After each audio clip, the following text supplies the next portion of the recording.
Hey, how you doing, Go Knucklers? This is Flo here. Welcome back to Go Knuckle Talk with Flo. I'm gonna tell you a little something right now. Before we watch this show, I want you to do me a favors. I want you to go to the YouTube channel. I want you to like the video, leave a comment, and I need you to subscribe to the channel because if you don't, I know where you lives. I know where you lives now. So let me go introduce you to my girl. How you doing, Lisa? How you doing? Do you know why I'm talking this way? Because you used to live in New York City. Now, who's this broad here? Who's this freaking broad we have on our screen here? We are happy to have Kim Tuttle, class of 82. Welcome, Kim. Thanks. I'm so happy to be here. Unlike Flo, I cannot. Mine. I had it maybe when I was there, but yeah, now it's gone now. But Michael's It's pretty gone. good. It's pretty good. I was when I was living there. Oh, trust me, and I was working with those guys from Brooklyn. I had it down to the T. I'm a little rusty right now. I've been back in Texas too long. I was telling Flo last week when we were preparing for your show that my father-in-law's lived in Texas close to 50 years, and he still has a New York accent. Yeah, I mean some just If never. you're born and raised there, that it's going to stick with you. It just never goes away. Although I worked really hard to get rid of my Texas Plainview. accent. Yeah. I did. No, It I was used that. like- I used it to an advantage when I was meeting women. Yeah. Well, it got yeah. Harry. How you doing, man? I'm from Lubbock, They Texas. did really like that. They would look at your driver's license and go, "Oh, you're from Texas. Is your dad in oil?" I'm like, "Yes, everyone's in oil. Yes." right.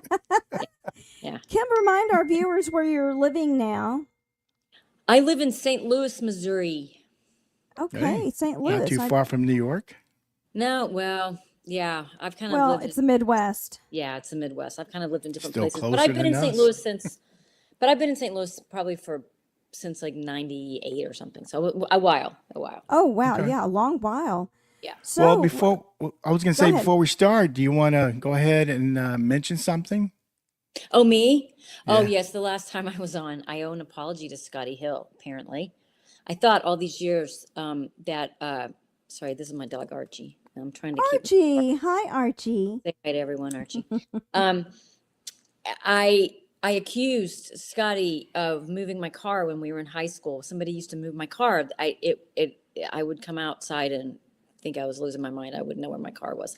But I found out it wasn't Scotty. It was Connie Murray, Stacey Gabriel, LaFonda Norrell. I don't know who else was in on it, but those were the culprits, pretty much. Connie, Stacey. You want me to take care of them? I can. There's the East River. I just want to apologize to put- Scotty. You know, those Scotty concrete ended up getting shoes. A lot of stuff. So sorry, Scotty.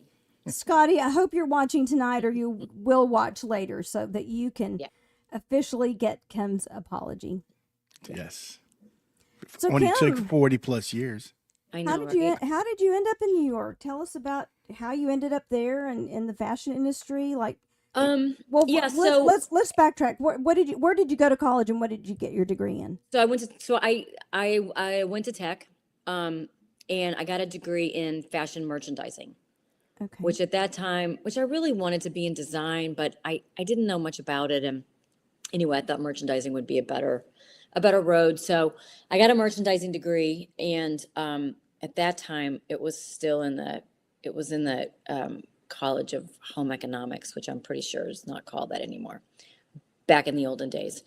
So I got that degree, and as part of that degree, I had to do an internship so I could graduate. And I got an internship in Dallas at Express. Remember Express? It was part of the Limited, like a retail store. It was in Plano, in the mall.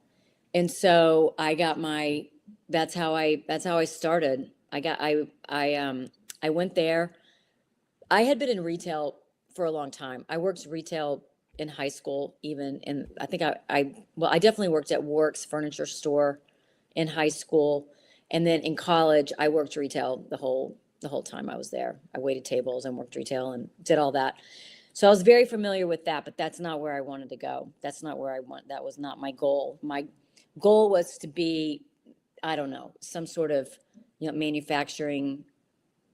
I didn't even really know what all was available, but I wanted to get to New York. I tried everything to get an internship in New York, and I couldn't. I just didn't. I don't know. It just didn't work out. So I ended up in Dallas, and then should I just keep going? Yes. Kind of a long story, but so I ended up in Dallas. one of my managers at Express left there and got a job in the apparel mart. So back then, the Dallas apparel mart was the place to be. It was hopping. It's not so big anymore. Like Atlanta's taken over LA, but Dallas back then was huge. So she got a Yes. job. She got a job at the mart, at the apparel mart, and so she got me in. She got me. She got me a job with not the same person as her, but somebody. So this guy had 10 women's wear lines, and he had 5 states. So I repped all of the lines, and he gave me a little territory. It was pretty much just up and down 35, Interstate 35 and Interstate 45. So I went all the way to the border. I had all the little stores. I would literally pack the samples in a rolling rack in the back of my car and just drive. It was the craziest job ever. So they would see what you had on the rack and place orders of whatever. Right. Yeah. Okay. So I would go to the little town boutiques, basically. Yeah. So I would go to the smaller stores. So, the guy who had the lines who we all worked for, he had the bigger stores. So in his 5-state area, like Dillard's was headquartered in Arkansas. So we had that so he had the bigger stores, and I had all those little boutiques that I had to find and try to get the lines in there, and crazy stories about rolling racks, rolling away. I was at some store by Rice University in Houston, and I took my foot off the rack or something and rolled all the way down the hill. I mean, just, you're just manhandling like $10,000 worth of clothes in your car. I'll tell you one quick story about that, and then I'll tell you how I got to New York from there. But I was driving I think I was in my dad's minivan, because I didn't have a car that was big enough to have all these samples. And I was driving somewhere, and I smoked back then. I'm smoking in the car, and I throw it out. And I don't know if you ever smoked, but that minute you throw it out, you're like, oh my God, did it really go out? Did it not go out? I don't know if it went out. About that time, I felt something. I'm sitting now on the lit cigarette. It has burned a hole in my skirt, in my underwear. Yeah. And so I had to pull over to the side of the road. I'm like, oh my God, I should really quit smoking. I'm like a fire hazard all on my own. So yeah. But from there, some of those lines that I represented, obviously we had people from New York coming into Dallas all the time during market and all of that. And that's how I met somebody, and that's how I finally got to New York. Well, did you grab one of those scarves and kind of had it open and cover your butt and where the hole was and accessorize? You know what? I just had, I mean, it was just, besides the fact I almost lit like $10,000 worth of clothes on fire as my dad, it was all, I just wrapped a scarf around me and just kept going, just kept driving down the road. I think I was on my way to San Antonio. So you repped a higher end line. Yeah. We had, who did we have back then? We had Izod, which hadn't really made its comeback yet. Izod was big when we were in high school, and then it went out again. And now it's huge again. Lacoste they kind of rebranded themselves, and it's bigger again. But we had that. We had, the lines were really traditional. I don't know if you would even know of any Herman Geist and J. Christopher. They were higher end, yeah. They're higher end, but very classic clothing, Yeah. traditional clothing. Which wasn't me at all. So I had to wear this, I was dressed like Madonna usually, like in the day. I had on, something ripped, something black, some sort of chains. I had to work hard to sell these clothes that didn't look like me at all. Yeah. You were dressed a little too matronly for your style. It's interesting as you share that. I just recalled a memory when Ronnie and I first got married, and he was playing in a semi-pro league in Liberal, Kansas. I worked in one of those boutiques. Oh, yeah. The Anna Traherne shop in Liberal, Kansas. Okay. And they had high-end clothes. I mean, at that time, I couldn't afford anything that I sold, but it was a tiny little boutique, but they had those labels, and it was a fun experience. I worked all in retail through college. Yeah. No, I always loved it. I mean, I loved it. I just didn't want to, retail's hard. You've got to work on the weekends, and it's long hours, and The pay's Yeah. not great. So I was Okay, really so- happy I got so- to Yeah. flip No, I'm over. sorry. So you're now in New York. You get a job with one of these vendors, and so Well- tell us about that experience and what were you actually that doing was there? that was a crazy thing. So I just really, really wanted to go to New York. I always did. I don't know why. I had never been there. No one I really knew had ever been there, but I thought it was the place I needed to be. So I called, I had a friend that worked for one of the lines that we had, and she and I became friendly. And so she said, why don't you come visit me for like New Year's Eve? So like between Christmas and New Year's, and be there for New Year's Eve. And I said, great. So when I got there, I decided that I would call in sick for like January 2nd, 3rd, whatever the rest of that week was. And I called in sick to my job in Dallas, and I interviewed, and I got a job in 3 days. And it was not the job of my dreams. It was a pay cut going to New York, coming from Dallas. But it was an assistant buyer for this group of Southern stores that I'd never heard of any of them. But it was a buying group, like a buying house. So you would go to market and place orders for them and that sort of thing. And so that whole experience was insane, really crazy. There was a guy who was he's a headhunter, but how it worked then is that the companies all paid them. So you didn't, I just met this guy, and he was a guy in the fashion industry. And so he just took me around and set up interviews, and I got a job. Well, cool. So, well, yeah. So did you come home, or did you call your boss and said, I'm not coming home, I got another job? yeah. I came home, quit my job, and packed my stuff and got on a plane. Yeah, it was Wow. crazy. Well, what was so you flew, right? And what Yeah. part of the year did you fly again? January. So January. that was it. So when I was there, this is a crazy story that I'll tell you, that just to let you know how naive and stupid and then lucky I am to be alive. So this guy, I've renamed him in my mind Queen's Bob, because this guy who was the headhunter, after I had been interviewing for 2 or 3 days, whatever, finally got a job. And first of all, I have no idea what I'm doing. It is January. It's snowing. I'm not dressed for the snow. I remember I was walking across Bryant Park, which today is super lovely and really Oh, nice. yeah. Back in the day, it was like a drug park. So I walked through there, remember, and I looked over, and the cops were beating the shit out of some homeless guy, and I'm like, note to self, maybe go a different way on the way back. Like maybe don't go this way. I mean, it was just, New York was rough in the 80s. I got there in 89. It was gritty. It was gritty. It was rough. It was, but I loved the minute I think New York is one of those places, you love it, you hate it. It's like immediate. You feel the energy. You either love it or you're like, no, this is not for me. So from the minute I touched down, I loved it. So anyway, this guy had set me up on these interviews, and on the third day, when I got the job, he's like, let's go celebrate. Let's go get a drink. So we went to some bar that he knew, whatever. And meanwhile, I'm staying with a friend of mine on the Upper West Side. I have no idea what I'm doing. I've only been in New York now for like 48 hours. I've already been to the drug park. So I've already, I already don't know what I'm doing. So this guy, I'm about 3 gin and tonics in, not much to eat. And he's like, I'll give you a ride home. I'm like, oh, okay. Seems like a good idea. Yeah. I get in the car with him. And I didn't know much, but I knew enough to know that I shouldn't be on a bridge if I'm in Manhattan, pretty much you're on the island. So yeah, anyway, he drove me to Queens, and I'm lucky that he drove me home. So I'm thinking to myself this whole time, I'm going to get chopped up in little bits. My parents are never going to find me, and I didn't even get to live in New York. I've only been here Oh 40 my gosh. I mean, yeah.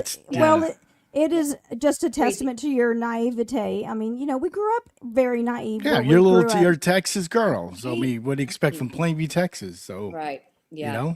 Yeah, I was going to ask you, what was your welcome? That and the gin and tonics, yeah. Yeah, I was going to ask you, what's your welcome to New York? And there it is. Yeah. You know what? That was it. That was it. And it did not even deter me. I was like, whatever. I lived through that. So let's just forge ahead. Yeah, you were Yeah. talking about Bryant Did you? Park. When I was there, yeah, Bryant Park was beautiful. And actually, they Oh, had Fashion Week I there know. in Yeah. spring and Oh, yeah. fall. Yeah. And I mean, like at lunch in the summertime at lunch, I would buy a sandwich or whatever it was and just sit at the park and eat. And then sometimes I'll have musicians play.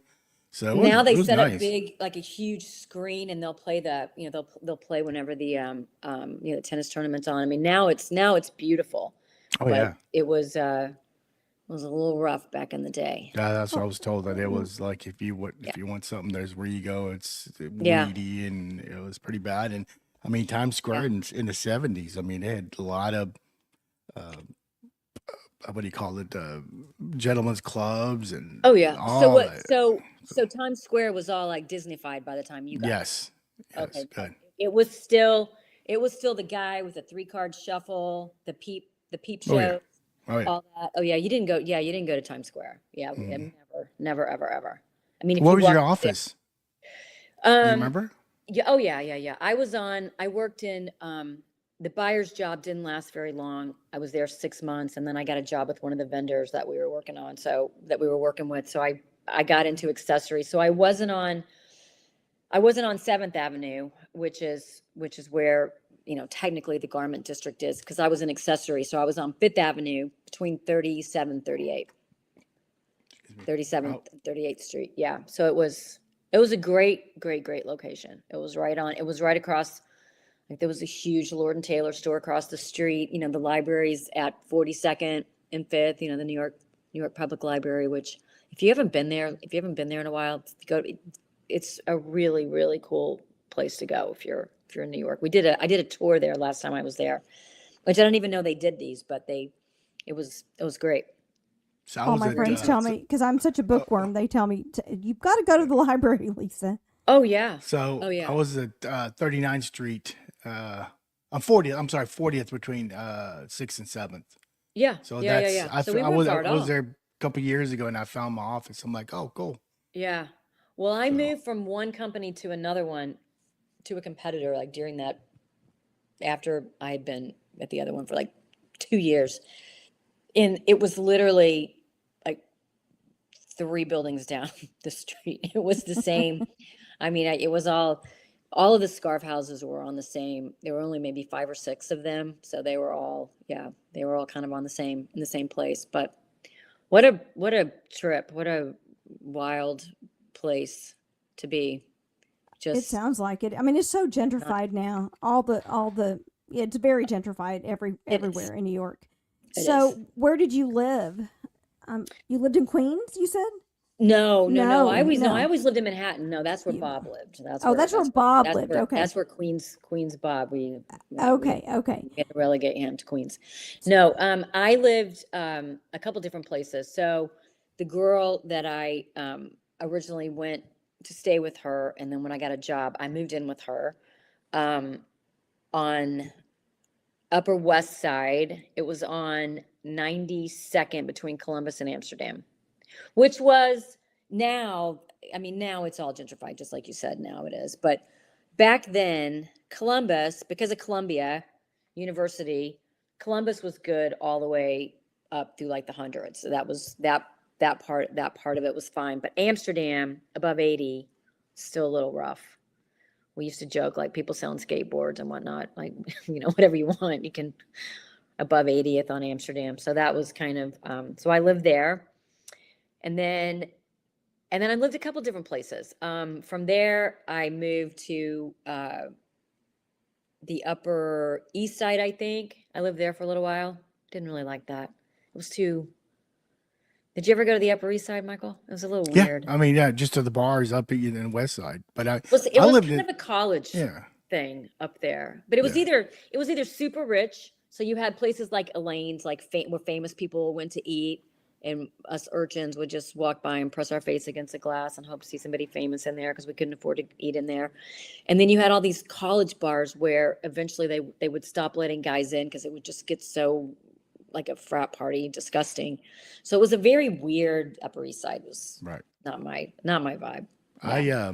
I I mostly, I mean, when I first got there, I went to a few bars just to, to enjoy New York because, like I said, I'd never been there either when I moved there.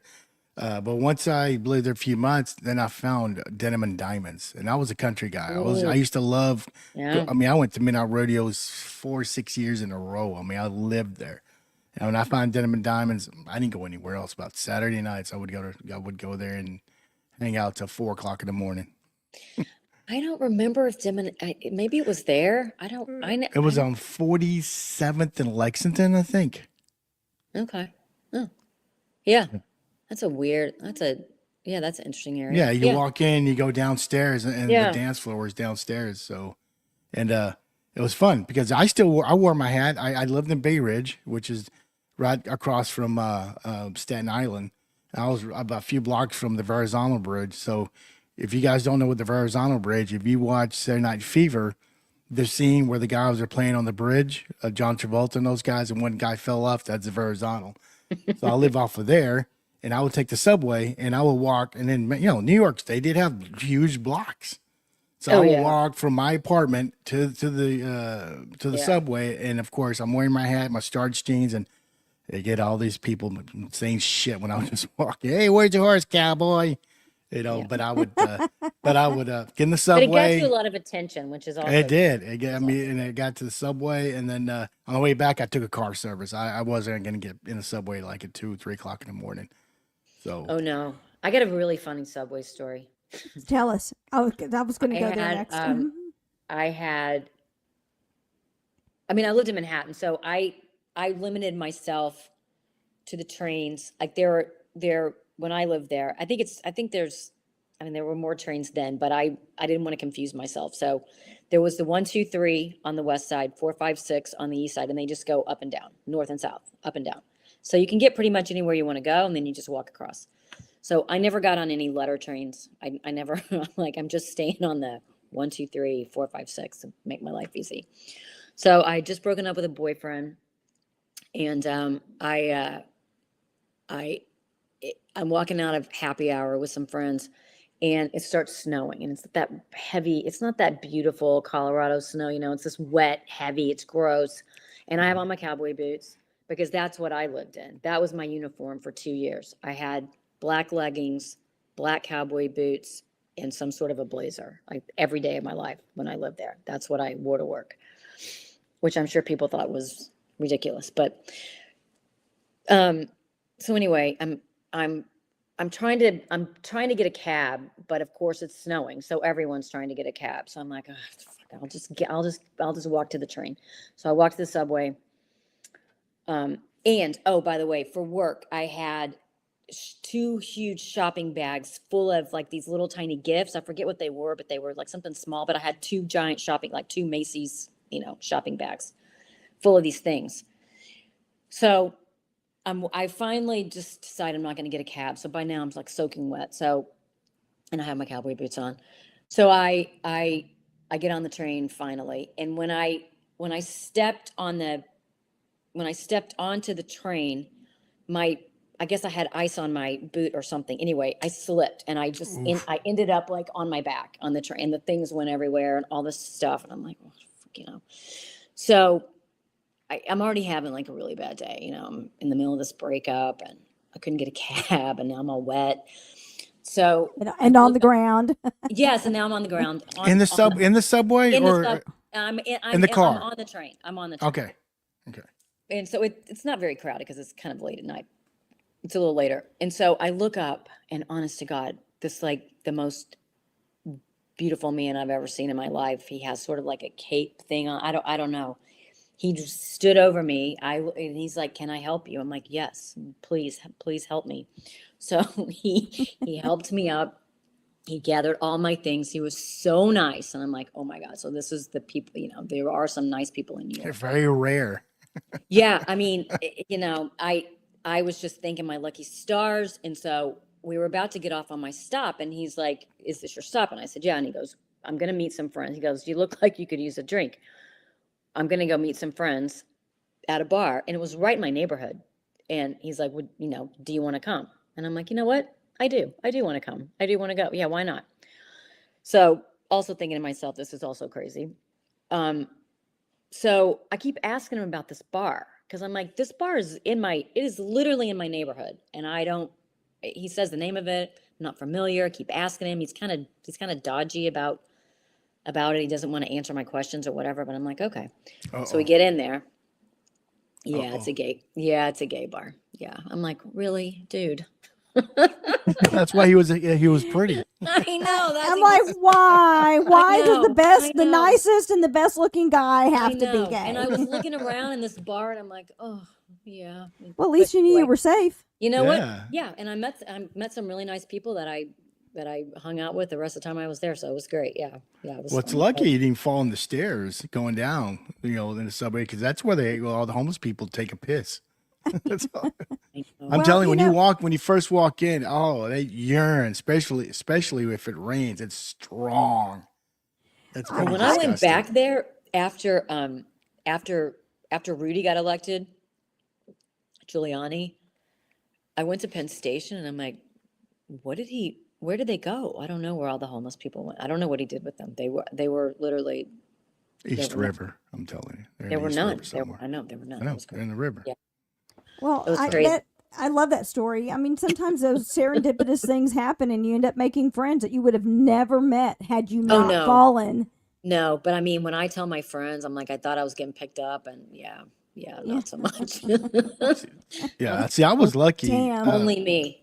I worked in the industry before I moved to New York, and I'm going to all these conferences all over the country, and so I met a lot of people from New York. So when I moved there, I knew about a dozen people, so I hung out with them first because they showed me around. So I was pretty lucky. Well, let me go ahead and share my come to New York story. Yeah. So Monday, I'm going to the office, and I'm staying with the coworker, and get into the subway. And of course, you hear all this shit, and you watch these movies. People getting mugged, raped, murdered, stabbed, whatever. And I'm standing there, and there's a guy in front of me. And all of a sudden, the train starts moving, and I took the letters, the R and the D, and the B. I know you were brave. You were brave. Yeah. Well, all of a sudden we're moving, and this guy goes, "Can I have everyone's attention?" Just yells it. I'm like, "Oh shit, we're about to get robbed." I mean, my heart just stops. I'm like, "Oh, first day, I'm gonna get mugged." This is your first day. First train ride? First day, and then going to work, and I was in the subway, but he was just begging. He wanted everyone's attention because he needed money. He had to tell a little story and get money. So I was like, and my friend Mike Zeitman was laughing his ass off because he knew better. He knew that, they do that a lot. The homeless people. He was laughing at you. Yeah. Yeah, he was laughing at me. I'm like, all right. And then the funny story continues.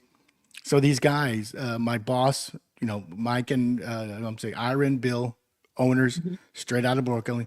Bernie was the the accountant, straight out of Brooklyn, and Mike Zeitman, sales guy like me, straight out of Brooklyn. So they took me to lunch the first day, and I'm hearing these guys talking like this, talking real fast. And all of a sudden, they ask me a question, and then I can hear myself slow. Yeah, I mean, I was just going, oh my God, I could hear my drawl for the first time because I'm surrounded with these guys from Brooklyn.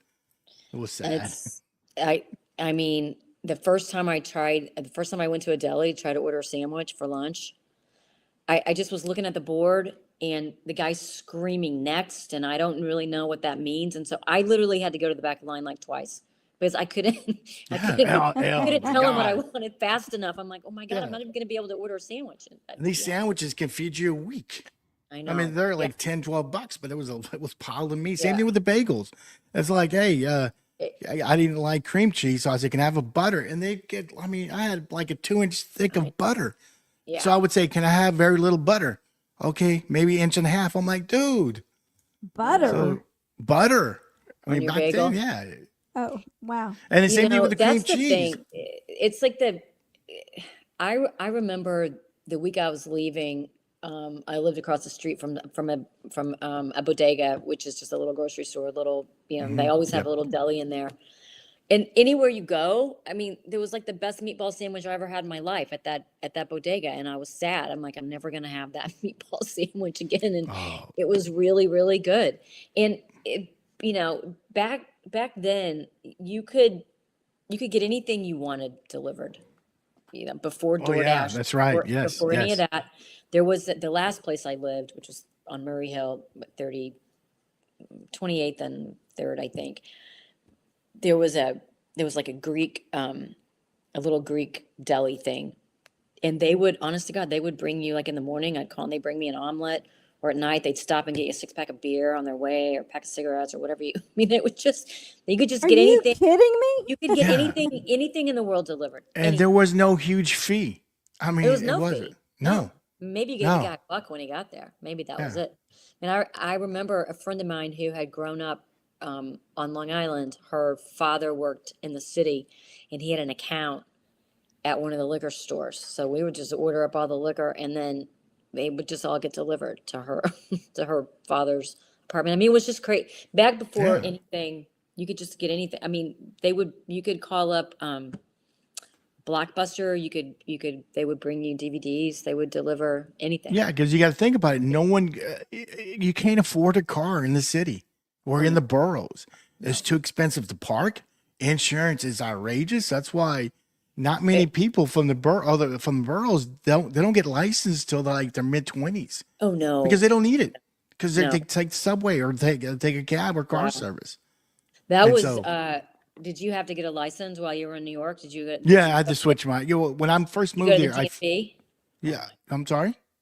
So you had to go to the DMV? Well, at first I didn't because I flew there and lived, and one of my bosses, eventually- the first raise they gave me, they want to get me a car. I'm like, don't get me a car. I have a car in Texas.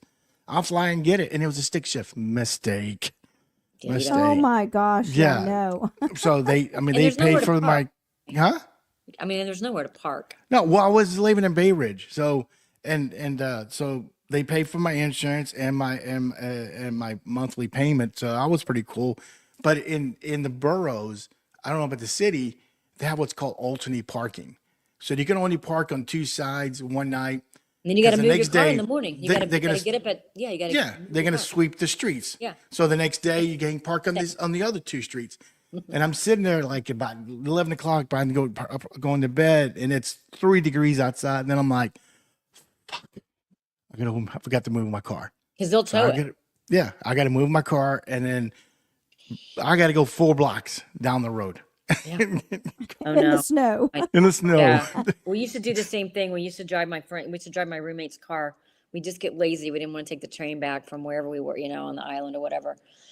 And then it was just a pain in the butt. It's just a pain to have Yeah. to get up early in the morning. You got to move it. You got to find another spot. It's like, oh my God. What's Yeah. even worse, in the city or in the boroughs, you can't make a right on right turn. You can't.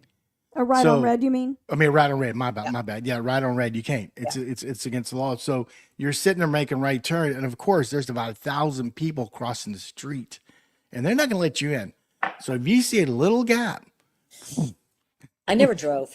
I never Oh, drove in the I- city. only I time drove I- a couple times just to move the car for my roommate, but no, I never drove. I kind of forgot how.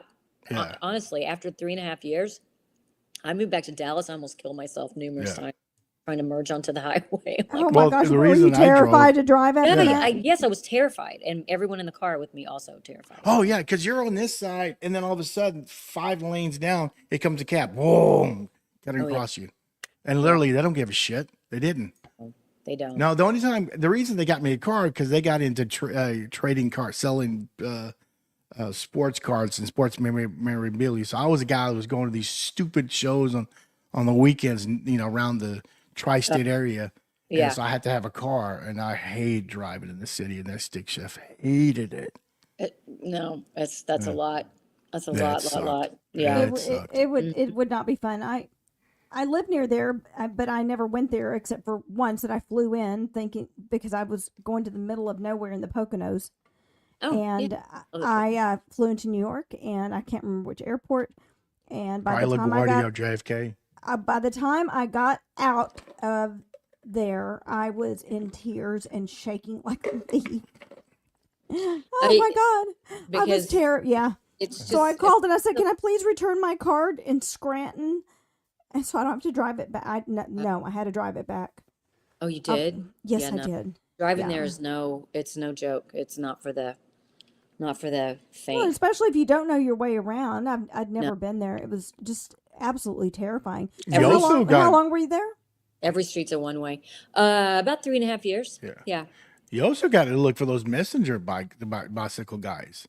Those They guys. run your ass over, and now they have those motorbikes or little what do you call those motor scooters, things. whatever. Yeah, Scooter things, yeah. and they run over your ass. There was you were talking about your subway. I remember it was a weekend. It must have been like in the winter or whatever. And I've been at a friend's house, and we had watched all 3 Godfather movies. So you know how when you're just intensely watching something, you're just engrossed in it for all those hours, like 3 of them. We watched all 3 of them. Then I get in the cab to go home. So I'm in the cab, and we're totally stopped in traffic. And some guy in a trench coat, like 2 lanes over, he's on foot, and he just starts coming toward the car. So I'm just in freak out Godfather mode. So I into the floorboard. I fall into the floorboard, and the cab driver's like, what is wrong with you? What are you doing? I'm like, oh, sorry. I don't know. I thought he was coming for us. I don't know. He was just running across the lanes of traffic for no apparent reason, I guess. But Yeah. you get yourself all freaked out. Oh, that's funny. Absolutely. Did he laugh at you? Yes, he's like, you're an idiot. What is wrong with you? Yeah. So was there ever a time that you were afraid while you were Yeah, living in there? fact, I have a great story. I told Flo this when we talked the last time.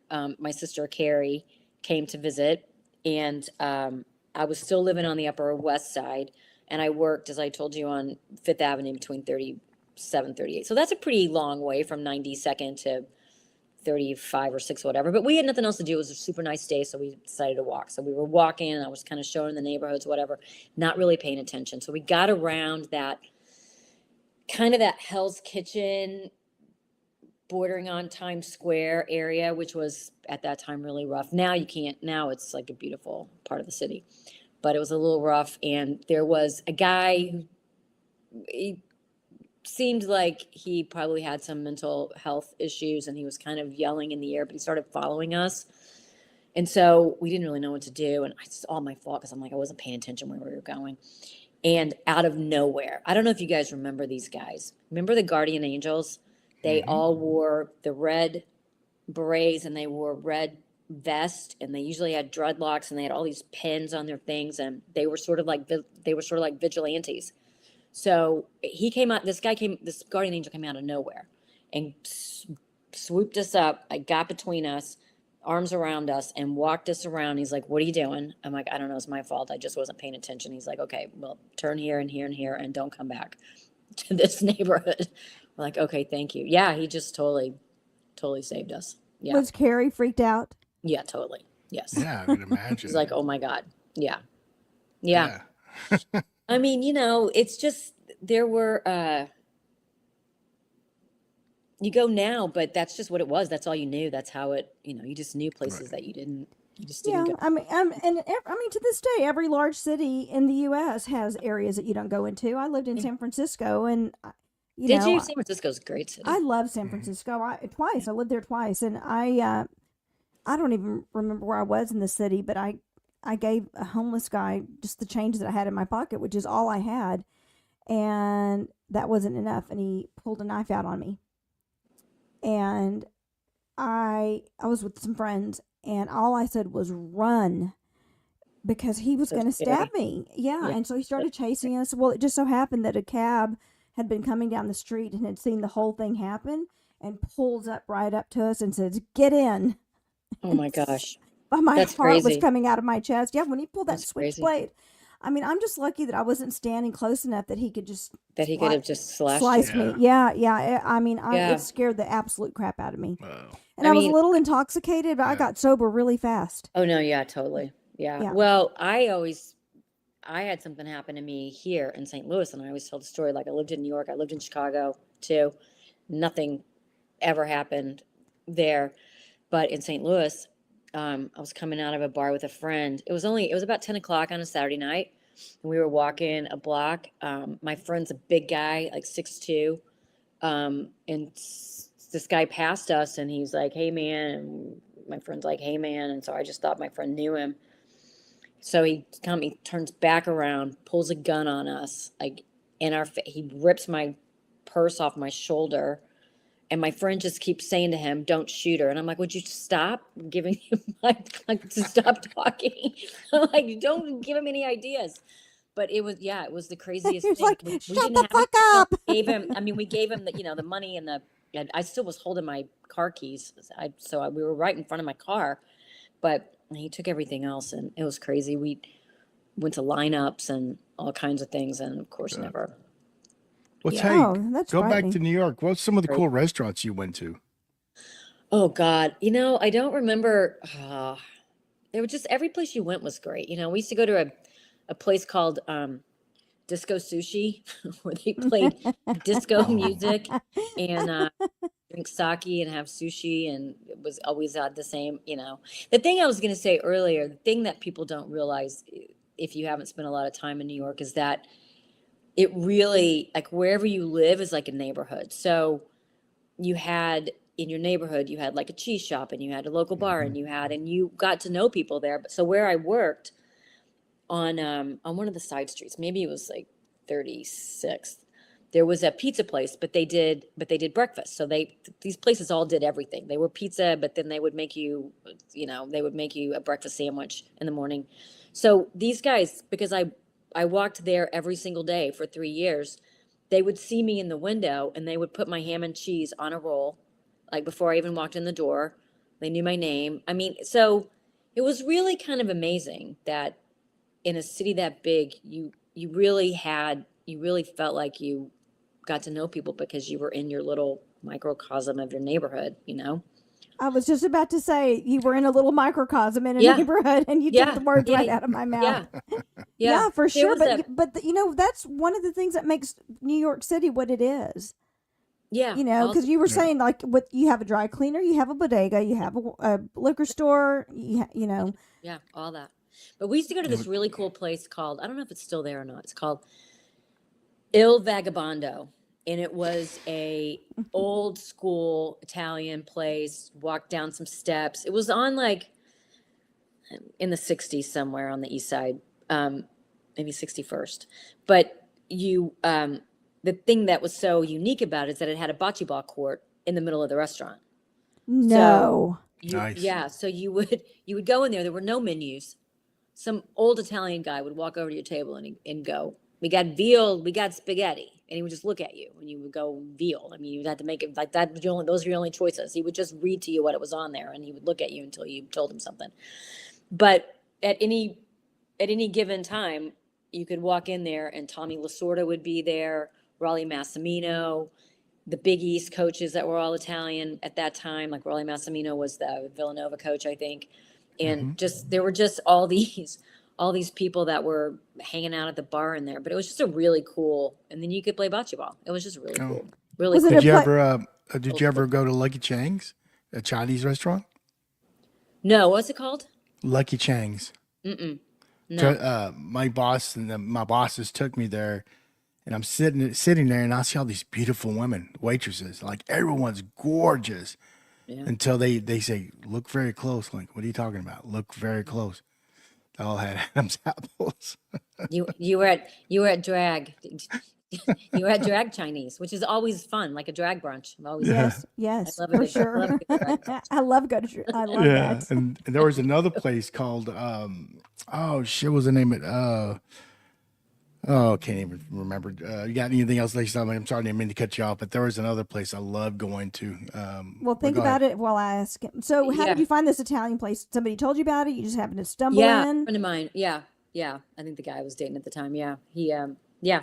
Just it Those was are, just those a are the really- best. Those are the best finds. Oh yeah. Yeah, Eat and we where used the to go to locals eat. We used to go to the which I thought was just a great name for a bar. It was called Live Bait. That's a great name for a bar. And it was really cool. It was owned by these models they weren't from, I think they were from like the Wilhelmina Model Agency, which is a really big one, like probably the second biggest to Ford. But so there were all these beautiful people always in this bar, and so we always wanted to be in there. And but there was always a huge line. So my roommate and I got this idea that we would go on Tuesday night, like some random weeknight, and just by the bouncer shots all night, which worked great because then on a Saturday he's like, come on in. So in that place, you would see like, remember the Breakfast Club, like Judd Nelson and there were like soap opera people in there. The Nobody, Bride Pack. yeah, nobody huge, but one night, a lot of those guys were in there. It was just but I just thought it was like a great name for a bar. Like me. Absolutely. I remember the bar was called Jekyll and Hyde's, and yeah, it was cool because, and then it was what's cool about it. If you have to use the restroom, and then I did, I went down the hallway and I couldn't see any where the restrooms were. So as the bartender said, "Hey, where's the restrooms?" Down that hall. So I would go and I couldn't find them. I'd come back, dude, I got to piss. Where's the restrooms? Read the books. Oh shit. So I'll go to the books. Oh, then I see a section with all the books with the word men in it. And then that was the door. So they have these books, the facades of these books covers with the word men, like mice and men. So that was a door to the men's room. And then behind you, anything with women in it or ladies, I forgot what it was. That was a door to the ladies' room. So Like, why do you got to make it so hard? I know, right? And they had these large yard sconces. Oh, So it looked like the wall. It did. didn't look like a door. No, it didn't look like a door. I'm sorry. It was like a bookshelf all the way across Oh, both sides. okay. My apologies. Okay. Yeah, Like a hidden, so like a hidden door. Oh, I was yeah, it was a starting hidden door. to Yeah. question your intelligence there, Flo. Like, it says all men. Like, wouldn't you think that? You left out a vital part of this Yes, story. I did. Well, I had to piss, and I was thinking about it. And I had to piss. I really did, because they had these yards, these sconces, and Yeah, those like big yards of beer. yeah, and then Yeah. we would challenge each other to drink one, and I challenged one of my guys from the back, and I don't know if it's called goita, but he could open up his throat, and the beer just flowed. I mean, just swoop. Because those are all good until you get to the very end, and then you end up wearing most of it. No, but not this guy. Little ball at No, the end. I know, right? But no, this guy, he got fucked up because he did 2 of those, and he doesn't drink much, and he just opened his throat and they just poured I know without people swallowing. that. Yeah, I can do. Yeah, that's not. Yeah, not when it's a whole yard. There was a really cool place. I'm trying to think the name of it. It was a little German place. It was tiny. It was in the Gramercy area. So like maybe like 20, like in the 20s, 22nd, 23rd, and first or second.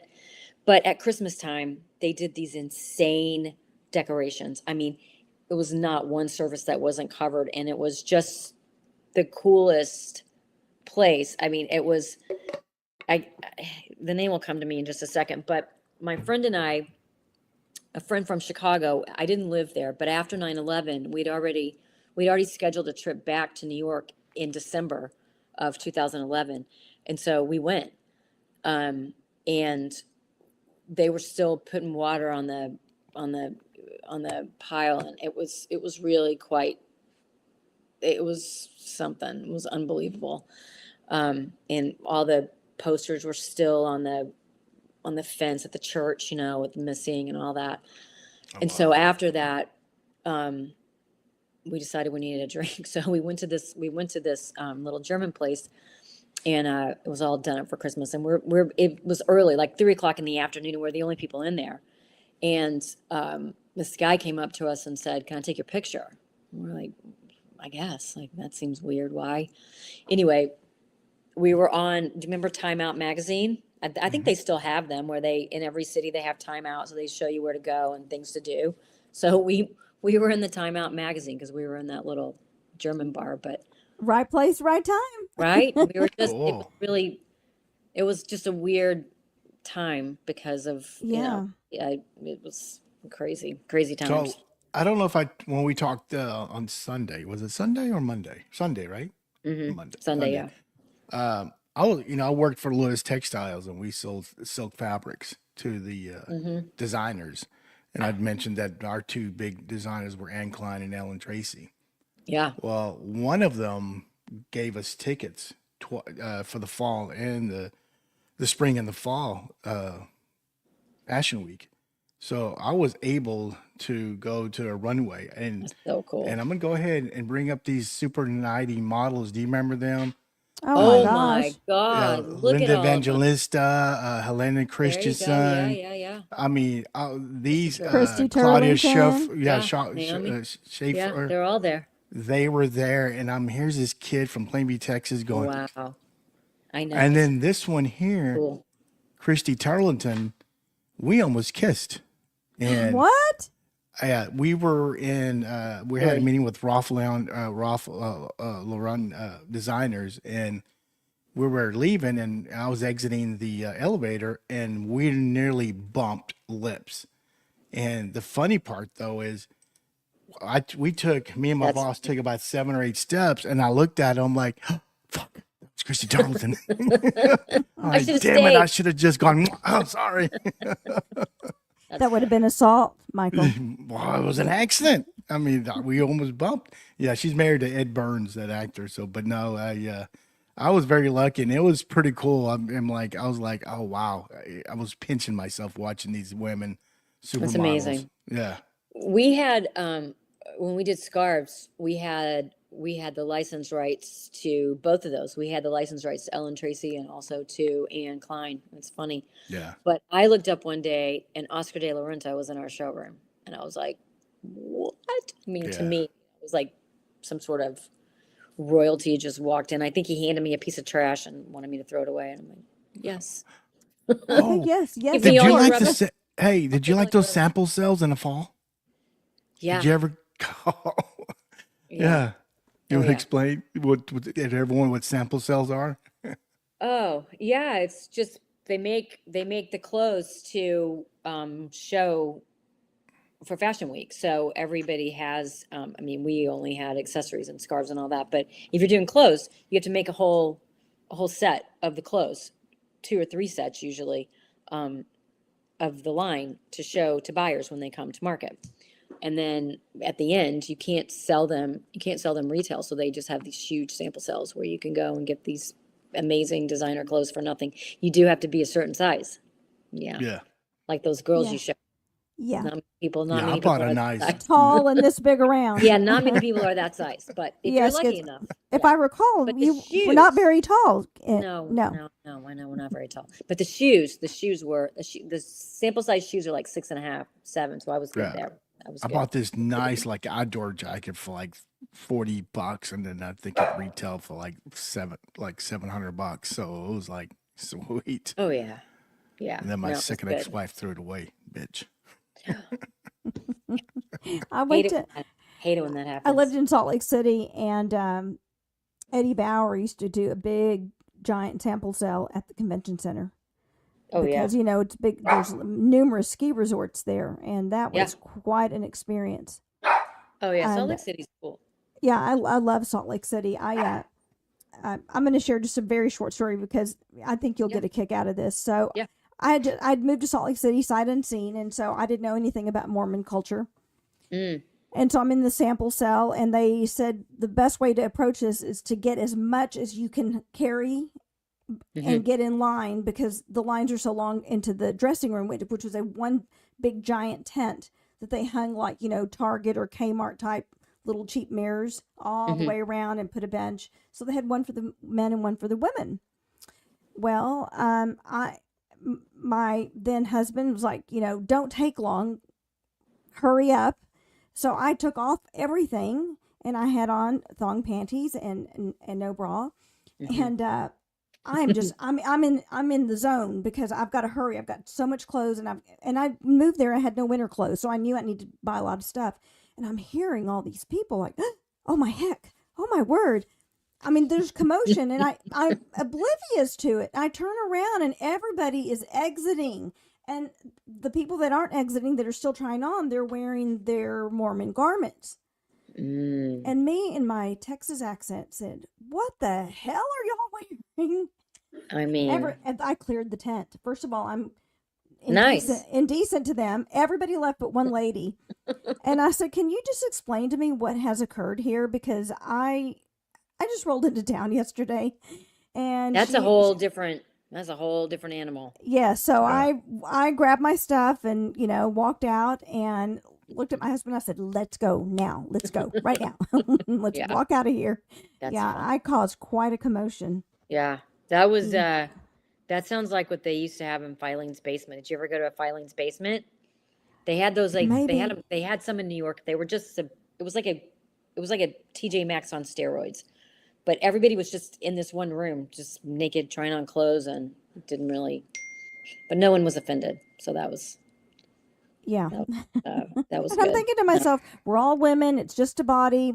Like, what's the big deal? But, I was quickly educated on why it was Yes, so offensive to everyone. yeah, no, In that's how retrospect, you roll, Lisa. I mean, as soon as I got out of there, I couldn't stop laughing. I laughed all the way back to my hotel. Well, that was like being in the. I mean, I like joke about it. I belong to a Jewish country club now, so I feel like I am at least part Jewish now. But um, I had never met anybody Jewish when I moved to New York. And so not only had I mean, I think in Dallas I was a little exposed, but then you get to Manhattan where my first boss was Solomon Schulman that had, 2 fingers of vermouth at 3 o'clock and took the train to Great Neck. I'm like, what? Yeah. Yeah, it was a whole, thing. Yeah. I But mean, did you ever have moments where you felt like you were in real culture shock coming from Texas? oh yeah. I mean, I would just say the dumbest things. Like they would ask you like, what are you? Meaning, what's your heritage? Are Right. you Irish? Are you look at me, are you Irish? Are you Scottish? I would say I'm a Texan. They would all just fall on the floor. I thought that was so funny. And I had Yeah. no idea what they were talking about. I'm like, we didn't talk about that in Texas. I don't know if we've just been around too long, but nobody talked about if they were Irish or whatever. Nobody ever, I don't know. Well, darling, I'm going to turn on my twang. And I lived in Mississippi, and I got asked, "Excuse me, ma'am, what is you?" God, I know. You're like, Every I day, can't understand every you. day, Put the every marbles day. out of your mouth so we can understand you. Yes, I'm like, what do you mean? What is me? I'm a girl. Yeah, but what is you? I'm like, and I would respond, I'm a I Texan. know. And they're like, okay, that's just it goes with the territory, I guess. If you're from Like Texas, I'm that's a just what farm it is. girl from West Texas. I don't know what you're asking me. Yeah. Well, They who's were your? they were fascinated though. Yeah. I'm sure if you were wearing your hat, Mike, they were fascinated with people from Texas. They really Oh were. yeah. They took my driver's license and all of a sudden they're like, oh my God, where are you from? What are you? Yeah. Yeah. So I was gonna ask, did you go out to dinner like large groups and like right, like in the city, the big dinners? I Yeah. mean, it is true on the like in the movies and TV shows they do eat late. I mean, every time I Oh met yeah. friends, they're like, "We're gonna meet here, 8:30." I'm like, "What? Yeah. 8:30?" Like we didn't eat 8:30, 9 o'clock for dinner. Yeah. Yeah. It was crazy. This is a great restaurant story. The guy I was dating when I was there, he worked for this company and they had just opened an office in Tokyo. So the Japanese guy from Tokyo was in New York and we were hosting him and taking him around, whatever, blah, blah, blah, blah. So we went to this really nice dinner because there were a lot of us and the company was paying for it. So we're like, great, let's go to this really nice dinner. And so the guy from I can't think of his name, but anyway, the Japanese guy wanted to pay for dinner. He made a big deal about Lemme pay. It's all the same company credit card, so whatever. But okay, we're gonna let him pay. So he thinks it's the most hysterical thing in the world that we have something here called a kamikaze shot. So he's just doing kamikaze shots all through dinner. So he's hammered. Anyway, we're all at dinner and he pays the bill and everyone's happy and we're leaving. And so we're standing, just the two of us now. He and I are standing on the corner trying to get a cab and everybody else is kind of dispersed. This waiter is running down the street after us. Oh. And I'm like, well, that's not good. I mean, he literally was chasing us down the street.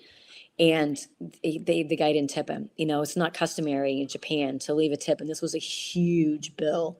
And so, of course, no Venmo. So we had to go looking for an ATM, get some cash, and come back and pay this guy. But this guy literally chased us down the street. I mean, the balls in this guy he's to like, chase what? y'all.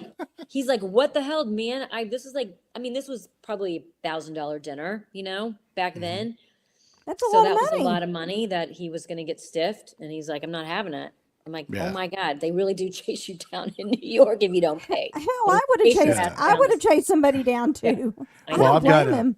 I've got He did. a large dinner. My first one that I attended, it was a friend of mine. She asked me to go, and I think it was a restaurant underneath Empire. I think it was Houlihan's. I'm not sure Yeah, if that's no, the name. there was a Houlihan's, right? Or no, it was a Fridays. Okay, maybe it's a Friday. Anyway, There's a so Fridays let me right there back up. behind the Yeah, Pepsi. let me back up to Lubbock. Go back up to Lubbock. So when me and my boys went out to lunch or dinner, when the bill came out and the check, we would figure out what we owe to the penny.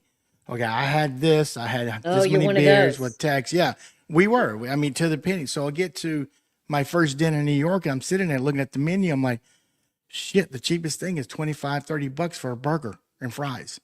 So I'm gonna drink water, So I ordered that, and then at the end, whenever the check comes out, and then all of a sudden, all right, guys, it's gonna be $60-$70 a piece. I'm like, what? I'm like, what?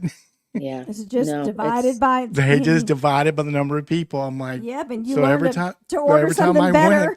Exactly. shit, every time I went, I mean, I wouldn't order a steak, but I order a good meal and a couple of good drinks. I'm like, Yeah. screw that. Oh no, there were days. You couldn't live. It was like you didn't have enough money to live, but it was fun. It was Did fun. you always have? I Did you didn't know always that. have roommates in order to make it there, or were you able to afford an apartment on your own?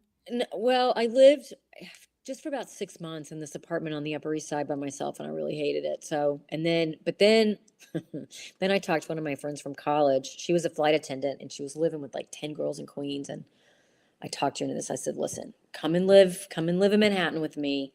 You get you can get the Manhattan experience. I'll pay for most of the, I was making more money than her. So I'm like, I'll pay a little more in the rent so you can come live with me. So we found this illegal sublet. This woman, I think we found her in the back of the Village Voice, like you were looking for, or like Roommate Finders was like a service that you could find roommates, and that's how people lived with. That's how you found people. That's how you found roommates. So we met her for coffee. Her name was her last name was Cantor, like Eddie Cantor, and I think she was related to him. She was an actress, and she was going to Paris to be in a show for 6 months. And so she just let us live in her apartment. This is crazy train. She gave us 6 months of checks and gave them to us and just trusted us to deposit our checks into her account. Like, while she's in Paris. We could have just lived there for 6 months and she would have never been able to find us again. It's like, Right. it's just crazy. But you're from Texas. You're a Texas girl. Right. But how, it's just so trusting. But it was weird. She left all of her stuff there. So we would, we'd go through all of her stuff, I don't know. We're looking through her books and it seemed like she had some famous relatives or whatever. But it was really creepy being in somebody else's apartment with all the, with all their What stuff. was the largest? Plus it was What was, illegal. what was the Yeah. largest apartment you lived in, square foot wise? Oh God, it's nothing. Postage Nothing. stamp. It was the place on 28th Street. It was a 1-bedroom. It had like a makeshift second bedroom. It was probably, I don't know, maybe 600 square feet. Well, I told you in Bay Ridge, I lived in just one room. I had a little bathroom, a little niche for the kitchen. That was it, and a little closet. Yeah. And it was like, what, 7 something a month in Bay Oh Ridge? yeah. Oh no. Yeah, no, you couldn't. No.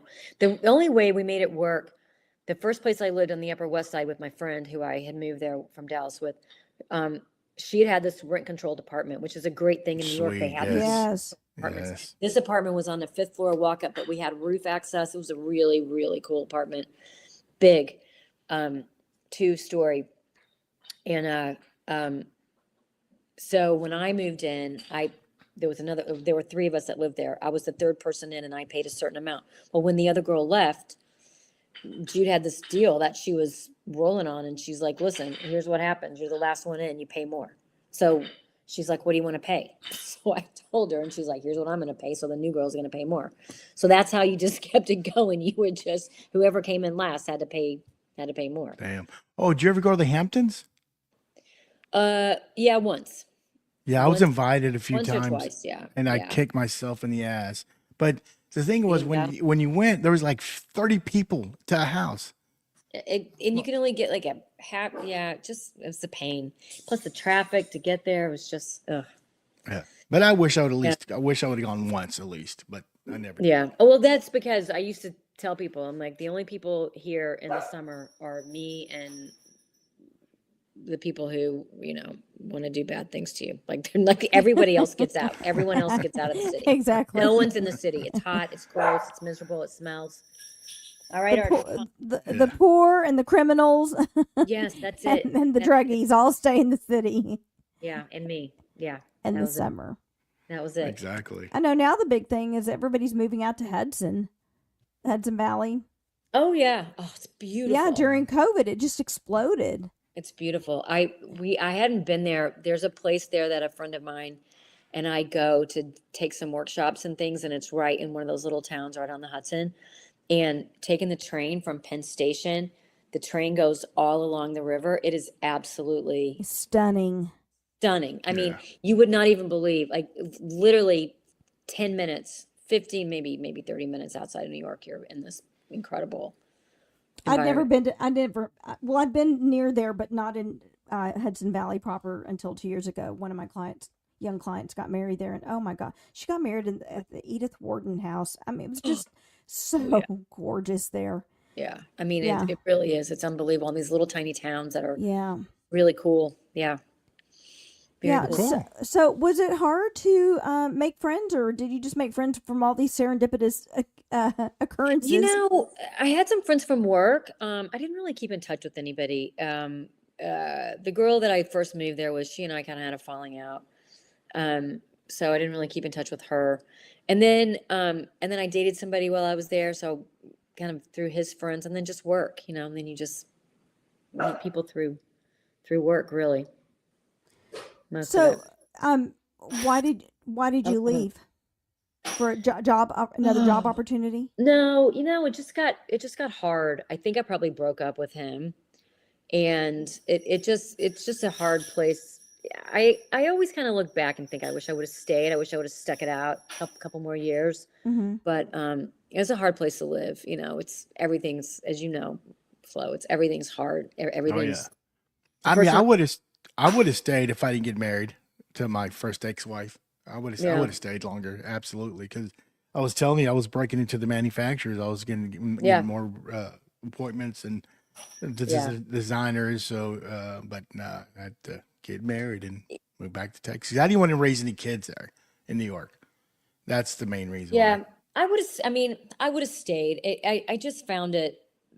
At the end, it was just hard. I mean, the first time I went to the grocery store, I got all this stuff, and I'm like, oh, fuck, I gotta walk home with all this shit. I'm like, what? You just like little things, And they got the stops. What do you call them? The bollards so close that you can't take the cart out to the parking lot. It's just for these bums wouldn't steal them. Yeah, it's just everything's hard. Yeah. What about sporting events? Did you go to any sporting events while you were there?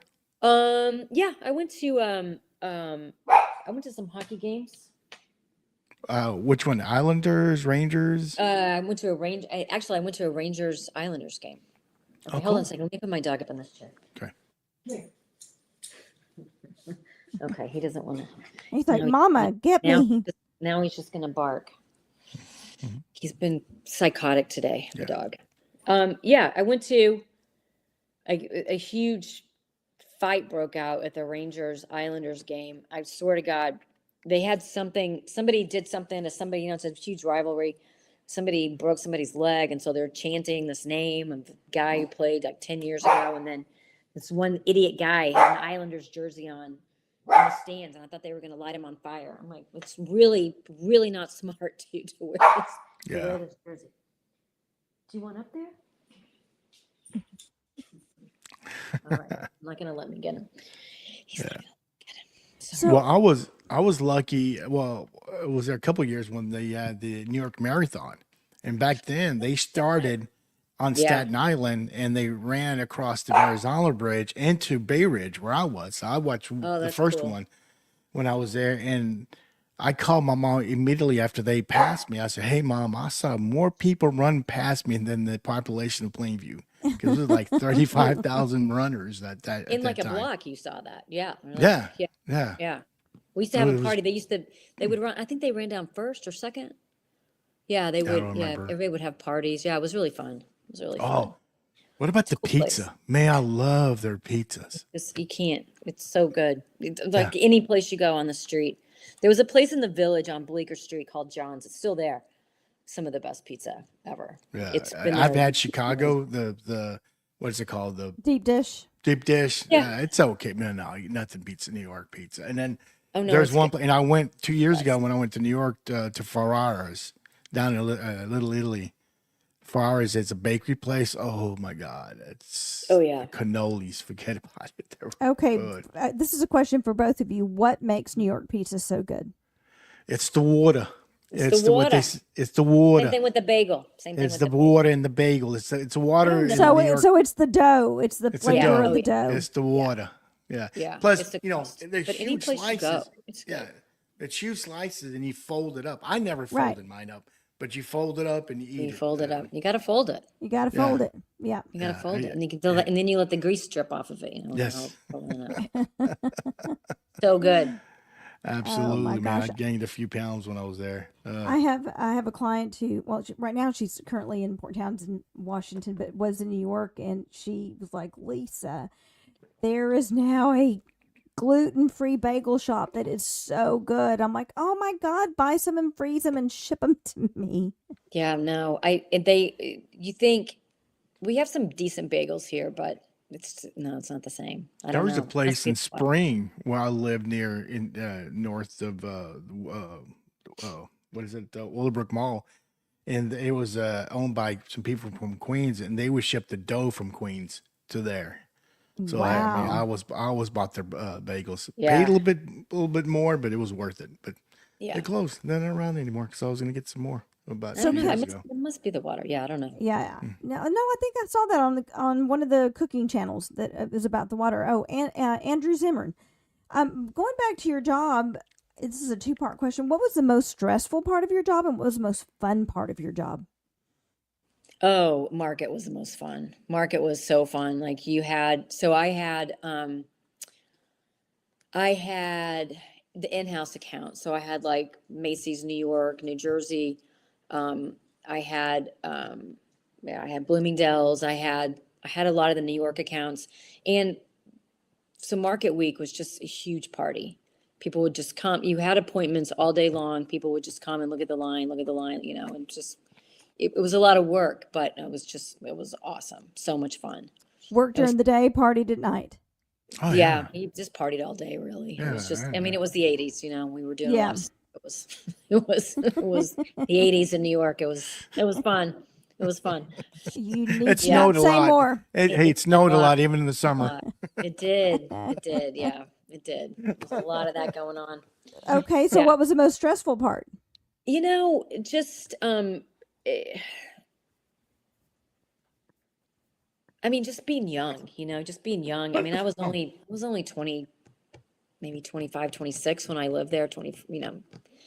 So it was just, you were always just trying to figure out where your next move was and what you wanted to do and how you were going to get there. And, you know, that was always just the stressful part. I mean, the stressful part about any kind of fashion is that you have these deliveries and there's a lot of stress around trying to you have to have, you know, we had a warehouse in Scranton in Pennsylvania and you were always just, you know, on the phone with him saying, where's my shit? You know, you gotta ship it like today. It's gotta go. You just have to, you know, there's a lot of stress with just like deliveries, you know, no one Right. was going to die if they didn't get the scarves, but it seemed like that, you know, it wasn't, Right. we weren't curing cancer, but it was stressful nonetheless. Well, there's pressure, you know, Yeah. because like Oh, yeah. you know, because of the there's competition. Yeah. Absolutely. Absolutely. So, I've- but I've had two questions that were really good questions, and Oh, you did? they just went out. well, I can share. I flew mean, I away. could sit here and just share some more I know. stories. I mean, Oh, I remember there's yeah. my boy Mike. Zeichman, he goes one time, said, "Have you ever had a chicken cutler Parmesan sandwich?" I'm like, "No." I said, "No." And so we went to this place called Hero Boys. We had to take a cab for that. Oh my God, it was the best sandwich Was it worth ever. it? Oh hell yeah, it was like The $15, food is but just the food is just amazing. it I was. would Yeah. get I would get really homesick though for food I grew up on, like a piece of fried chicken or something. You couldn't just go get that. I mean, I don't know. You Oh, couldn't. The funny first you time I went say. to, yeah, what? No, I was gonna say, funny you say that. Me, it's Mexican food. I guess you too. Everybody from Yeah, Texas. I couldn't find a place. And everywhere I went, I ordered no, fajitas. I'm like, "Where's the sizzle?" They just lay the piece of meat there. I'm like, "Where's the sizzling?" Well, they told me, hey, they said, "Hey, there's a place like 2 blocks behind us, but behind us on 40th." He goes, "They make really good breakfast tacos." So I went there, and I walk in, and there were Asians, serving. I'm like, Mexican like food. like it may not taste the Yeah, same but as in it was Texas. good. Yeah, It was close. It was the best there in New York, in the city that I had. yeah. Any kind of So beans, red you fried would just beans, get, whatever. but you would just get. I mean, I got invited to a Super Bowl party, so I was going to make queso. I went to 8 different grocery stores and nobody sold Rotel. I mean, I couldn't, I'm like, I don't know how to make it otherwise. I don't know what to do. I don't know. It's just going to be cheese. It's going to You be, could have I don't know. substituted some I don't know how spicy else to make it. They don't, chorizo. yeah, Yeah. they didn't sell Rotel. But I got so homesick. So I called my mother and I'm like, I'm going to make this fried chicken. I don't know how to do it, but I'm going to do it. And for some reason, I don't know if back in the day you couldn't buy the chicken pieces or whatever. I bought a whole chicken And and had to cut it. I hacked this thing to bits with a knife that was duller than whatever in my kitchen. There was chicken guts everywhere on the refrigerator, and I managed to fry it. It tasted like shit, I'm sure, but I'm like, you know what? I'm just going to make myself some fried chicken because I can't seem to find any. You were probably cleaning grease for No. weeks after that. I Uh, remembered the oh, question and I want to ask it before I oh yeah. forget. Okay. Yeah. One, do you feel that your time in New York City changed you in a way? And if so, can you elaborate on that? Oh yeah, I think it definitely changed me. I mean, I think one of the coolest things about living there and the thing I loved about it was just sitting in a restaurant or being on the train or whatever, and you would hear like a million different languages. You had no idea. Oh People yeah, were from yeah. everywhere, the melting pot. It was just, I was amazed every single day. There was a kid who worked construction. We were redoing our showroom, and he was from Eastern Europe somewhere, like Czechoslovakia or somewhere. But he worked for a guy who was Italian, and he spoke English with an Italian accent. And I'm looking at him like, what? You are so confused, you don't know. But that was that. I mean, you can't really live there. The thing, I got out of fashion after I left because you just feel like you're in the center of the universe in New York. You just, and I loved it. I loved it so much. It was such a cool experience. Yeah, it really just, It makes the especially world coming from smaller, don't you think? Yeah. yeah, Well, yeah. And it it just expands your, yeah. you Yes. just And the Expand other your thing, horizons. tolerant and yeah. the other thing too, people say the New Yorkers are rude. They're really not. They just keep to themselves. They really do. I used to Keep call it themselves. rude but efficient. Yeah. Although I don't know how long it's been since you've been back there, but I go back to New York a lot, and it's gotten so much nicer. Oh yeah, I People went are there a couple people of are so years. much people are so much nicer Yeah, now the than they the used to first be. few months when I'm walking down like Bay Ridge on 4th Avenue or I'm in the city, I say, "Hey, how you doing?" I say, How you doing?" And they're like looking at me like, and just Oh keep yeah. walking. Well, I'll tell you, this is like I totally forgot about this story, but I was walking to work one morning and there's an old guy and he's got a cane and he's trying to cross the street and he falls in the middle of the street and there's a truck coming. So I'm like, oh my God. So we're on the street and I'm trying to help him. We help him up and I managed to hail a cab. And so I get in the cab with him for some reason. I don't know. I'm just trying to make sure he's okay. I don't know why I get in this cab with him. He's so pissed off at me. I'm like, dude, you almost got hit by a truck. I just fucking Saved your life. I Yeah, just saved your life and put you in a cab. I'm like, fucking ingrate. I'm like, what? I wanted to go Trying to across the save your life, street, you just the asshole. I street, know. and He you was taking so me mad. fucking He's 10 like, I blocks don't down have the time road. for this. I don't have time. I have to. Okay, well, I should have just let you. I should have just let you die in the street, I guess. Oh my gosh, that's I'll share incredible. some funnies. You know, I've always worn my jeans heavy, extra starch. I mean, they're thin. Yeah, I have to pry them open, basically. So when I go to New York, you know, I wore them, and it's time for me to take them to cleaners. I said, oh, I want extra heavy starch. I said, okay. I mean, they look at me funny. I'm like, yes, extra heavy. I get it, and they're flimsy. I'm like, dude, extra heavy. That is extra heavy. So finally, a few months later, when I flew back to Texas, I got all my jeans done, and I brought it, and I went back to the guy. I'm like, this is how I want them. I mean, their eyes are just huge. Why you want to wear them that way? Like no one does that. No. Why? Oh, that was another thing. You had to drag your laundry bag, like a body bag, down the street to get, because you didn't have washer and dryer in your building even. Oh, we did. I did. I did on the Oh, you did? Oh, yeah. Yeah, I did in the basement. And it's coin operated, but in the basement. I would pay. I mean, it was so cheap, but you would pay somebody to. They would wash and dry your clothes and then fold them all up. And I told the girl one time, I'm like, I would pay you extra if you would come to my house and put it up for me. You would just come. That's the worst part, you know. Just come. With me. I wish I would have known that. Because there'll be no. times I go and then my clothes will be on top of the table. I'm like, the fuck, don't touch my clothes. Or I get there. Worth it. They would just take such good care. Yeah, I didn't care. So. Well, and everything was returned. You never had any missing clothes. Yeah, no, no. How much was the service? I don't know, but I was poor and I afforded it, so it wasn't. I mean, they didn't charge you much. No, I had laundry service today. It's my husband. That's so good. As a matter of fact, right before we started, he's like, "Hey, before you get on, do you have any laundry?" I'm like, "Yeah, here you go." My God, that's so nice. He does the laundry. He vacuums, cleans the kitchen. Good. Oh yeah. What do you do? What do you do? This is what she does. Podcast? I do a podcast. Yeah, she has a podcast. She's very busy. We don't ask those kind of personal questions. So, what was your first? When was your first experience in either New York or Chicago when it was like the last call was at 4:00 in the morning? Did you? I mean, in other words, when I was in Chicago, you know, I was at a bar in off of Russian Division Street. I think I was at Mother's, and I noticed about 1:45, 1:50. I'm like, okay, I guess I got to finish and leave. And 2:00 passed, and people are still drinking. I'm like, when's the last call? 4 a.m. Oh, so I get a car service back to Rosemont by the airport, and I'm still drunk, and I had to get up at 9. I think I got in about 6. So I show up, still drunk. My guy I was working with, he goes, go back to the room, go to sleep. It's like, what did you smell? Yeah, no, there was a great bar. Did you ever go to Kingston Mines in Chicago? It's a great bar. Great. No, I've been to Russian Division Street, Shenanigans, Mother's, and then Baja Beach Club was not in Russian Division Street, but it was off a ways. Yeah, so I actually lived on Rush. I actually lived on Rush, but further, not by division, but I lived further down. Yeah. Yeah. But I had to go.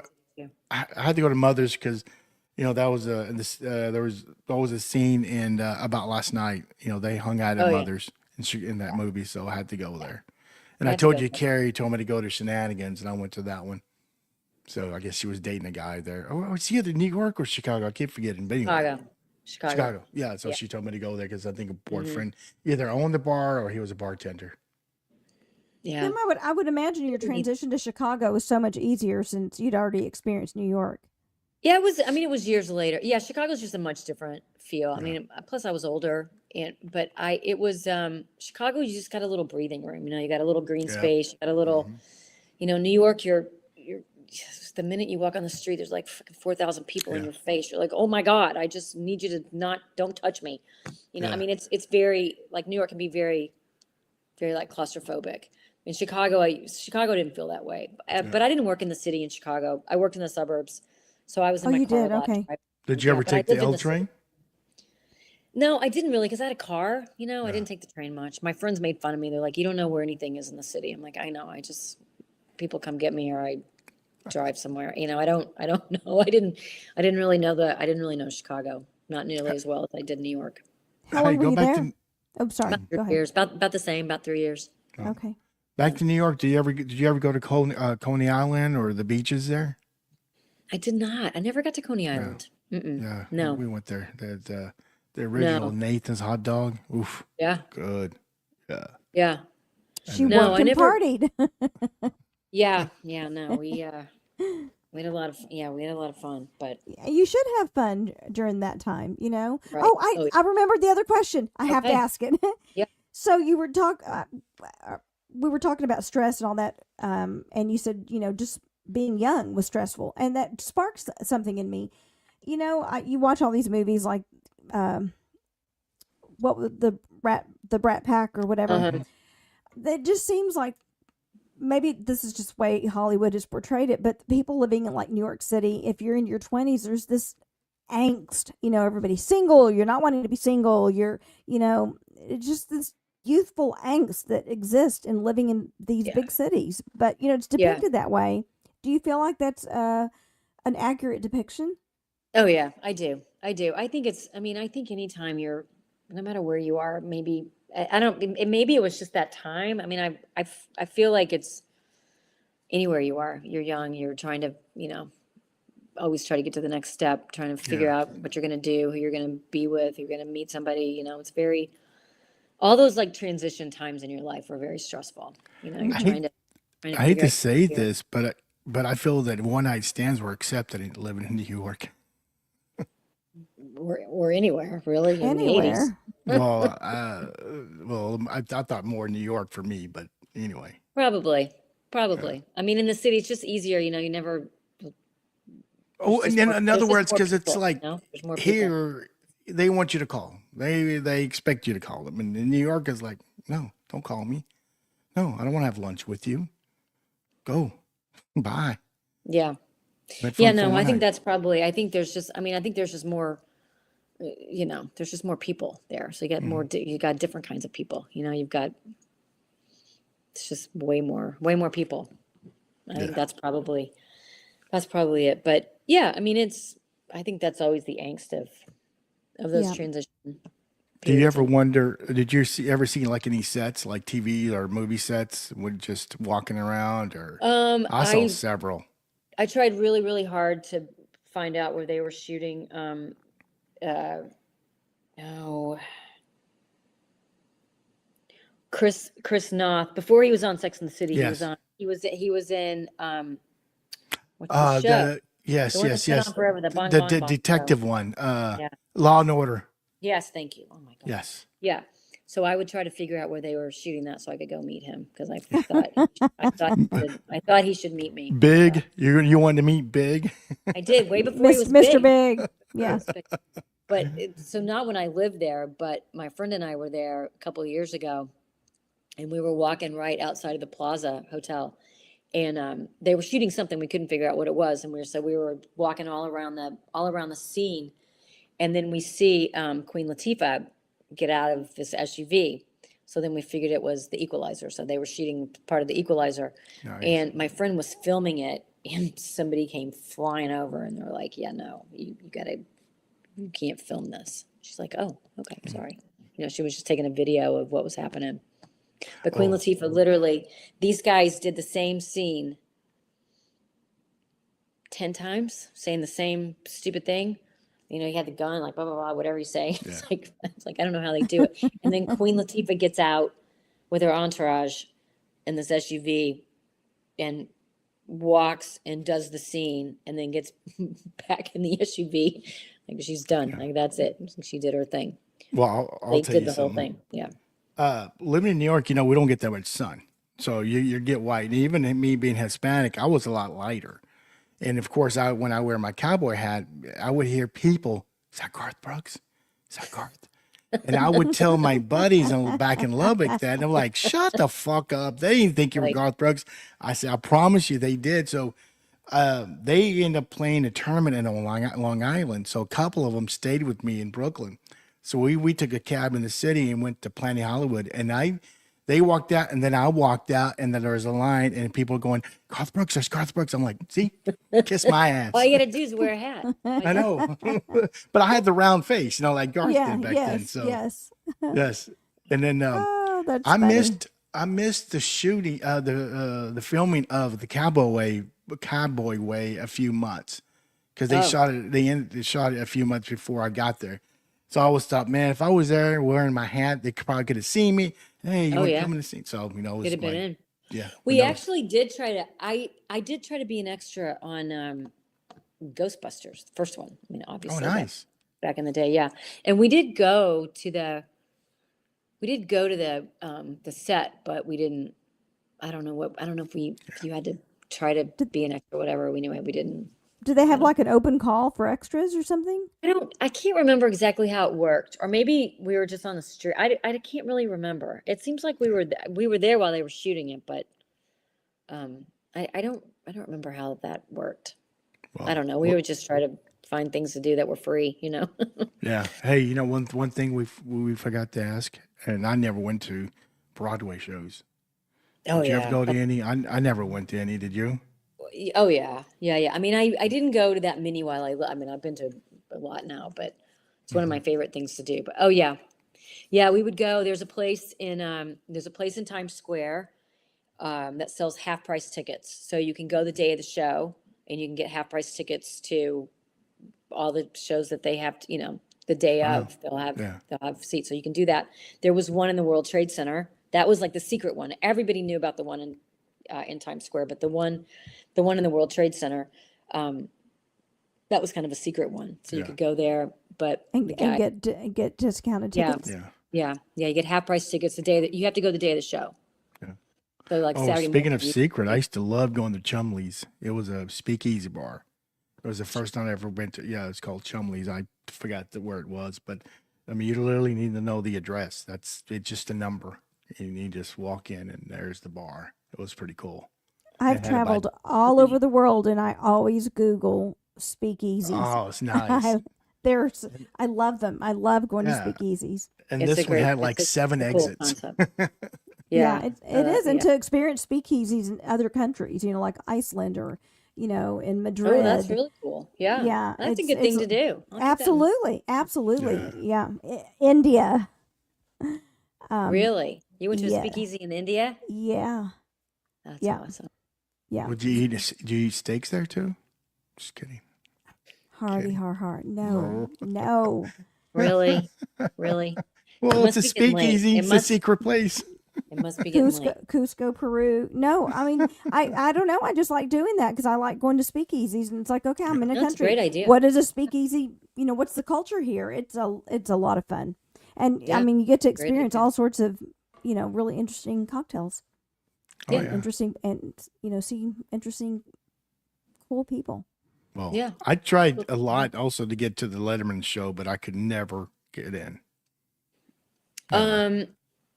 Yeah, what's really weird? We never even tried to do that. We did. I've since tried to get Saturday Night Live, but it's just, it's impossible. It's really. Yeah. Yeah. Maybe 10 years from now. Yeah, exactly. Exactly.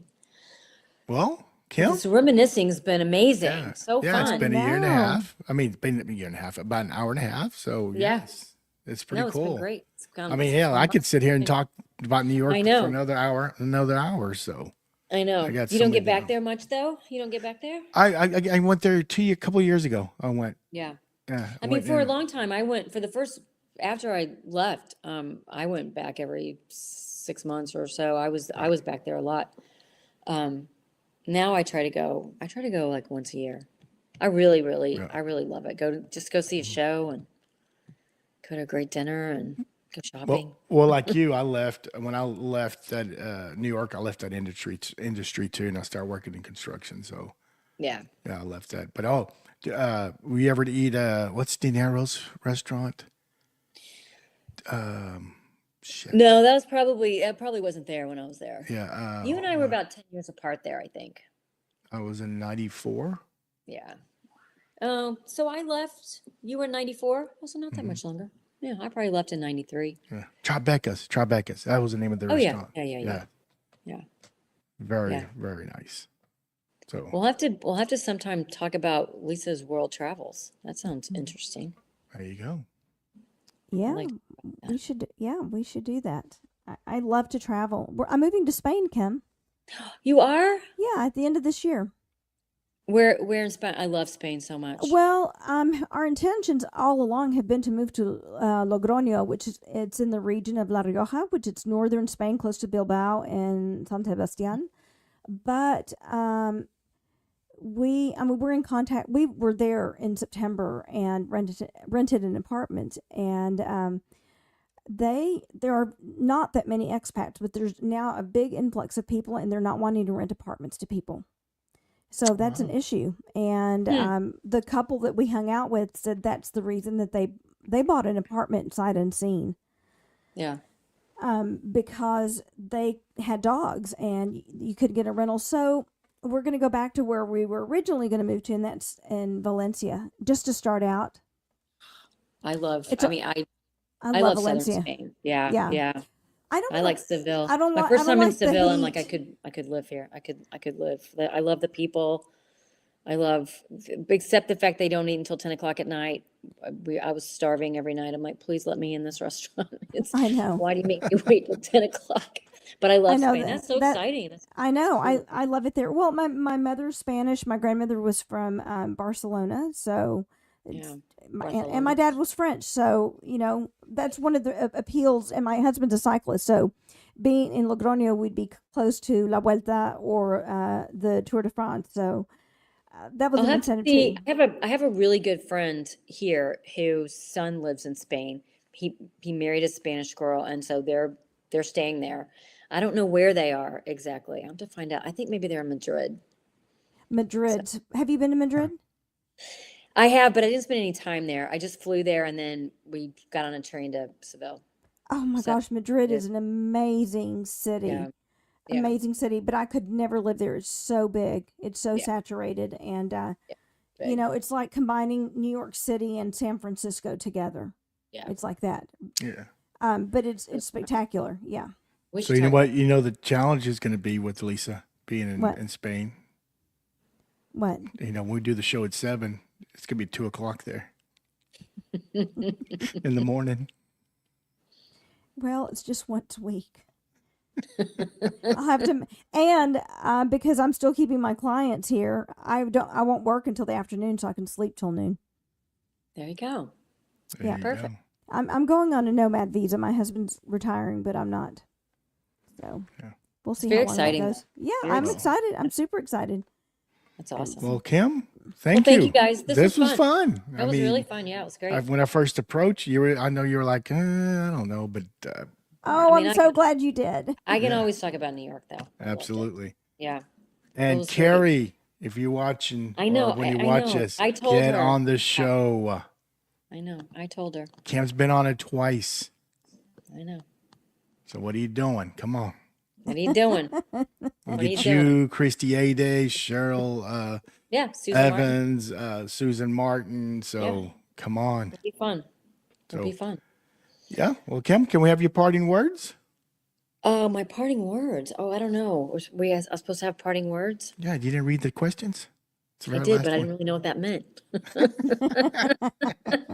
I didn't know what it meant. No, do you want parting words about New York or just like life in general?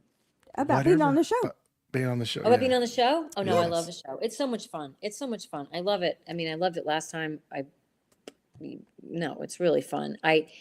It just keeps, I've moved around, as we've talked about tonight, I've moved around a lot. And so I haven't really kept in great touch with high school friends. And so this has been great. It's been great to see everybody get back. And thank you for doing it. It's really cool.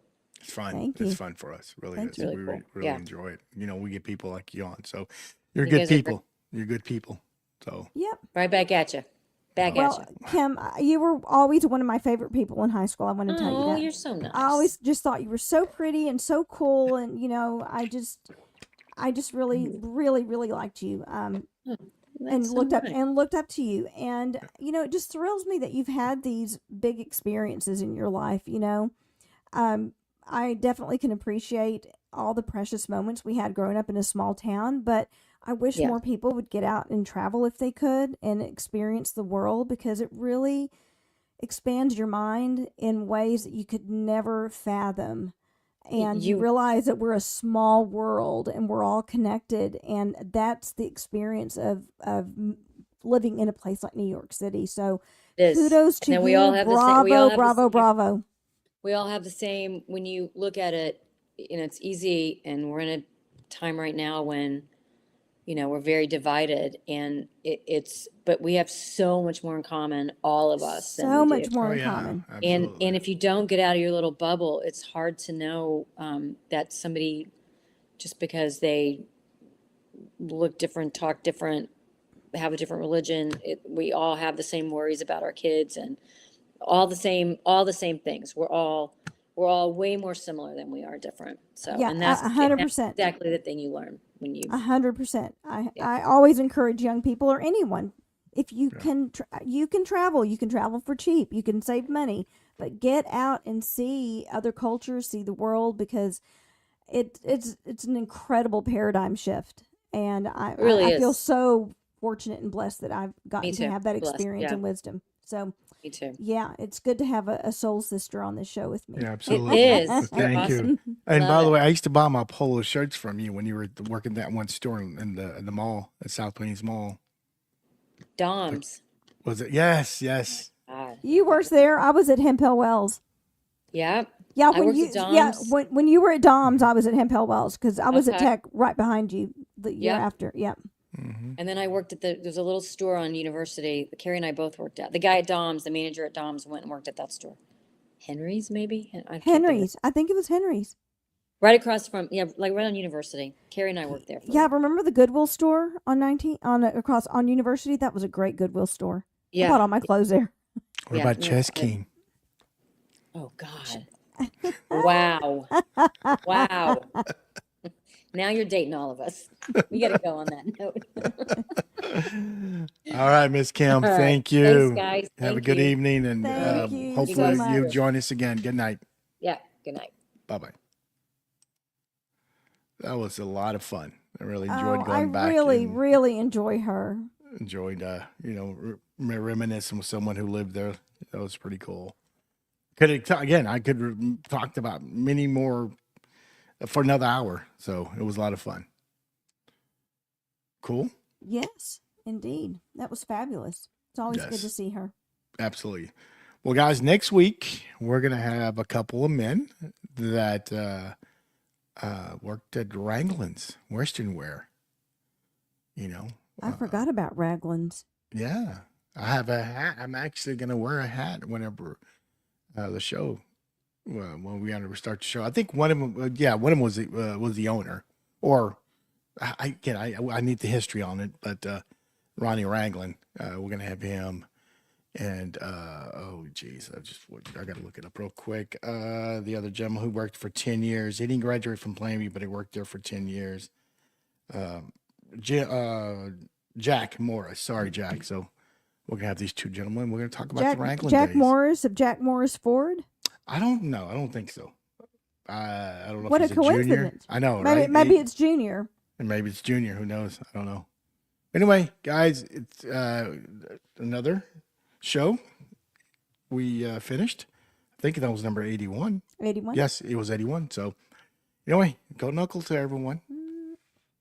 And peace and love. Peace and love. Good night, everyone. Good night.